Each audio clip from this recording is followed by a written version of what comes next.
హల్లెలూయా. ఈరోజు దేవుడి వాక్యం నుంచి ఒక మాట మనం నేర్చుకుంటాం. చాలామంది అడిగే ప్రశ్న, లేకపోతే చాలామందికి ఉండే ప్రశ్న ఏంటంటే, ప్రతి ఆదివారం మందిరానికి వెళ్ళాలా? ఆదివారం మందిరానికి వెళ్తే ఏంటి, వెళ్ళకపోతే ఏంటి? అసలు దేవుడి వాక్యం ఏం సెలవిస్తుంది అంటే, హెబ్రీయులకు రాసిన పత్రిక 10వ అధ్యాయము 25వ వచనం, కొందరు మానుకొనుచున్నట్లుగా సమాజంగా కూడట మానక అని బైబిల్ సెలవిస్తుంది. అంటే కొందరు మానుతున్నారు. సో సమాజంగా కూడట మానవద్దు అని ప్రభు వాక్యం సెలవిస్తుంది.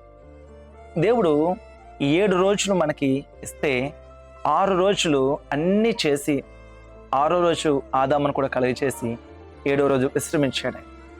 సో 7వ రోజు ఆయన మనకి సబ్బాత్ అని యూదులకి ఒక క్రమం నేర్పించాడు. దాని తర్వాత యేసుక్రీస్తు ప్రభు ఆదివారము పునరుద్ధానుడయ్యాడు, ఆయన తిరిగి లేచాడు.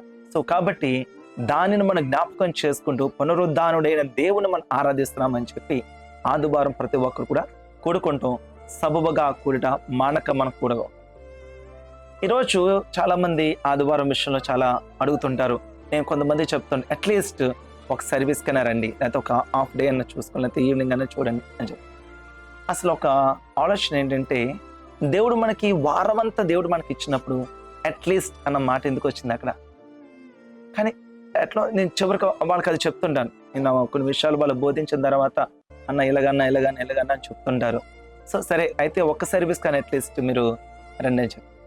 సో ఇక్కడ దేవుడి సన్నిధిలో దేవుడు మనకి 6 దినాలు దేవుడు మనకి ఇచ్చినప్పుడు వాటిని దేవుడి సన్నిధిలో ప్రార్థనా పూర్వకంగా మనం చేసుకుంటే అది దేవుడు బ్లెస్ చేస్తాడు. ఏదైతే ప్రభు ప్రారంభ దినం ఆదివారము దేవుడి సన్నిధిలో మీరు గడపగలిగితే remaining rest of the days దేవుడు బ్లెస్ చేస్తాడు. రిమైనింగ్ డేస్ అన్ని కూడా దేవుడు దీవెనకరంగా చేస్తాడు. రోజు ఈ మాట వింటున్న ప్రియ సహోదరుడా సహోదరు, రావాలా వెళ్ళాలా, వెళితేనే దేవుడు దీవిస్తాడా అన్నది కాదు, కానీ ప్రభువు మాట మనం వినాలి. ఆయన మాట వింటే ఒక మంచి మార్గం అన్న ఇలా వెళ్ళు అని ప్రభు చెప్పాడు, అలా వెళ్తే దీవెనక. కాబట్టి ప్రభు సబబుగా కూడటం మానవద్దని చెప్పాడు.